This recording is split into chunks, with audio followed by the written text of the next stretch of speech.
The next question is an interesting one. Does posting links in comments on LinkedIn count as black hat?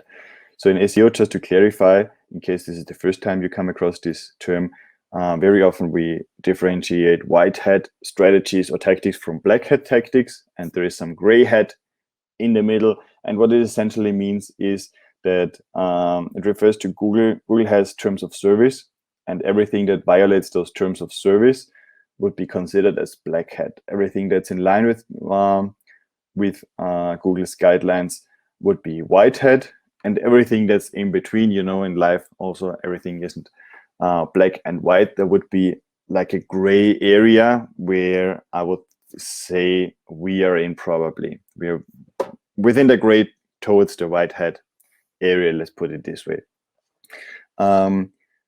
Black hat strategies usually do things that violate Google's terms of service on purpose because they should, on a short term, very often work very well. We usually don't engage in black hat strategies because it's very hard to point out to their clients what are the potential risks, and many clients are not aware of this. They want fast results, which is very tough to get in a white hat version on Google. Many clients want fast results and don't care about how they are achieved. But then with black hat tactics, it can also happen that your domain gets penalized and it takes you months to get it back up on Google again. And I would not be able to justify this towards a client, so we don't engage in those tactics. In general, posting links in comments, is it black hat? I wouldn't think so unless you do it with the purpose of manipulating Google rankings with it. And here comes another thing. If you're Google, would you really just rank your website better because it gets a few comments on LinkedIn? Probably not.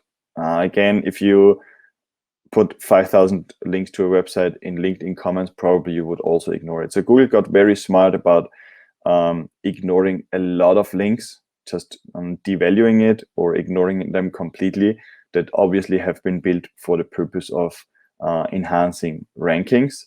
On the other hand, I could imagine Google checking out some publicly available profiles and pages, etc., and the comments.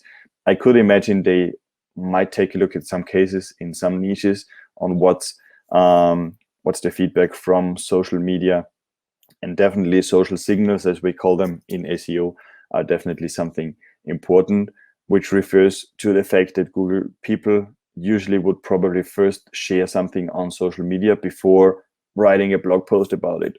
So what some sites do is where they just go in and get some links to their website on blog posts. This is not usually the natural way on how a lawyer might acquire naturally some links to their website. They probably, if they have a good service, if they have a good tool, if they have like a calculator on some subsidies or whatever, they would probably get some shares on social media first these days, and at some point acquire some links from blogs or the media, press, etc. So links in comments once in a while in LinkedIn shouldn't hurt. I wouldn't consider them as black hat, but I also wouldn't expect them to work exceptionally well.